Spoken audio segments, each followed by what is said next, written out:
C'est sous un soleil radieux que les 41 bateaux de la Solitaire du Figaro Éric Bompard-Cachemire ont pris le départ.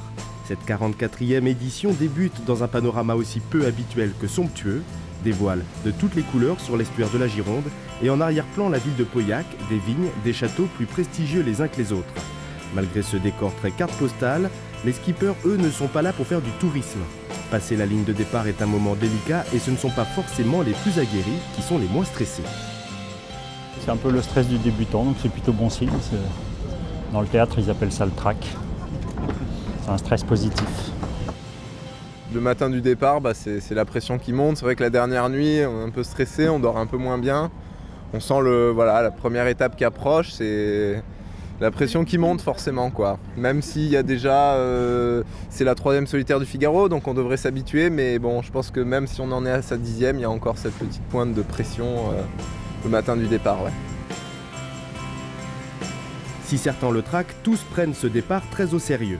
Naviguer sur un fleuve permet en effet au public de profiter au plus près du spectacle, mais cela comporte aussi certaines difficultés auxquelles les compétiteurs devront se confronter. Vigilance a accru justement sur les premières heures de course où il va falloir sortir de cette Gironde sans bobo, quoi. C'est un peu le premier objectif que je me suis fixé.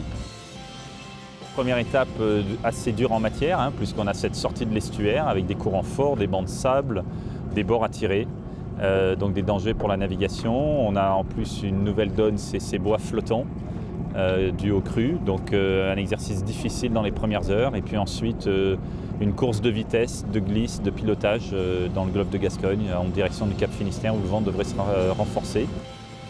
Alors faire régater 41 bateaux d'un peu plus de 10 mètres dans l'estuaire le plus vaste d'Europe, le défi était déjà assez relevé. Pourtant, les navigateurs de la Solitaire du Figaro Éric Bompard-Cachemire ont fait mieux. Ils sont allés littéralement raser le quai de Pauillac, juste pour le plaisir du public.